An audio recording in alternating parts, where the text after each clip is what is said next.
Ombre, just real quickly tell us about your group that you were in on D-Day.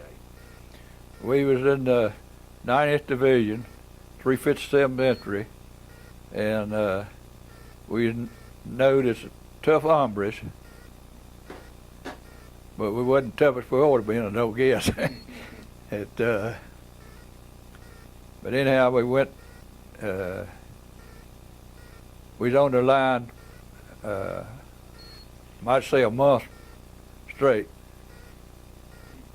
and we drove across the peninsula, and we was the holding force to keep any Germans from going up to Cherbourg or coming out from Cherbourg.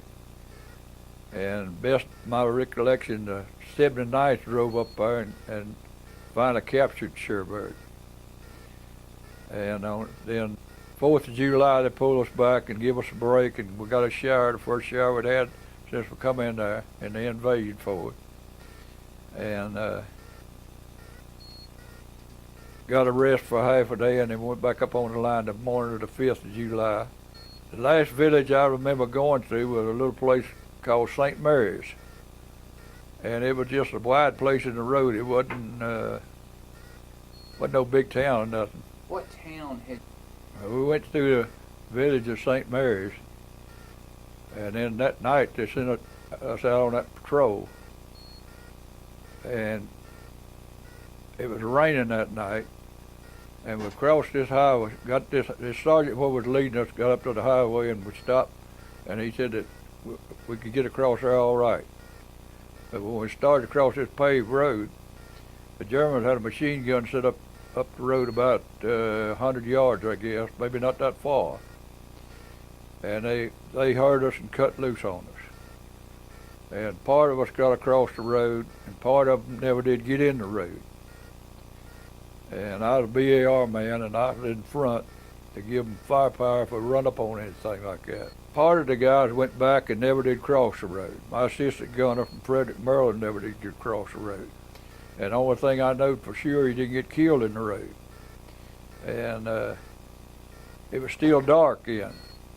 And we went on out, and we held out there all day that day, and I got shot in the shoulder about 8 o'clock that morning.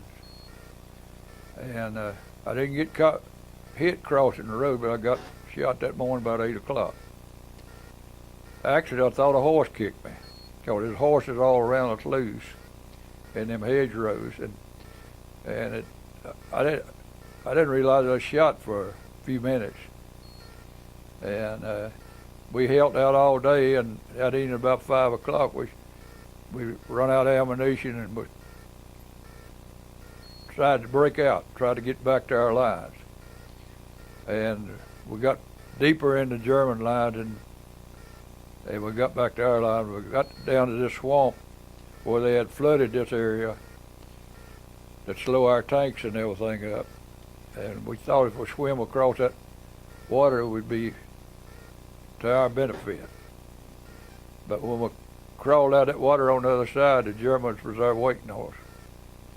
And they captured 4 of us. One guy had his leg broken, couldn't walk, and they just killed him. And I didn't tell them nothing about being shot in the shoulder.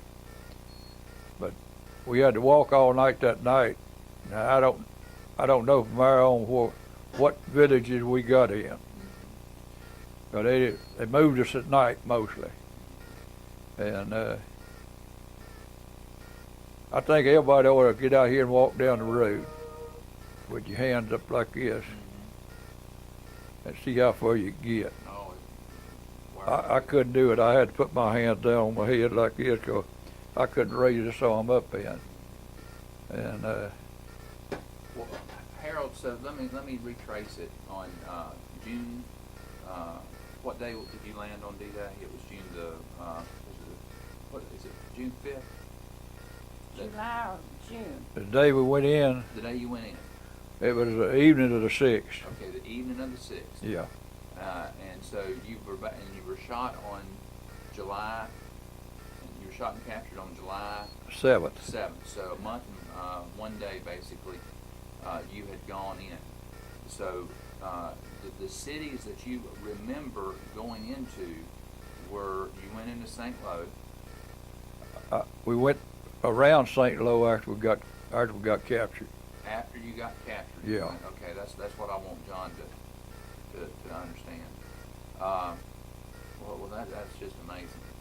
Do you? And I've asked you this before. Did you think about it yesterday at all? Well, I think about it every day. Got my dog tag and the bullet that they dug out of me and my bronze star. My wife wears my Purple Heart. If we can put it back on the chain. Yeah. Now, Harold, you have mentioned many times about a railroad. I think that may help us figure out your location as well in France. Tell me about the railroad that you remember in Normandy. Well, on it, while we was holding this ground to keep any Germans from going to Cherbourg or coming out from Cherbourg, it was 17 Germans surrendered and first and come up the railroad with a flag, white flag, and then the other 16 followed it, and we set them on back behind the lines. And it was just a one-track railroad. I don't know where it went. And then this highway we crossed wasn't too far from there. How far, I don't really remember. We didn't have cameras and records to keep things in like they do now when they're in combat.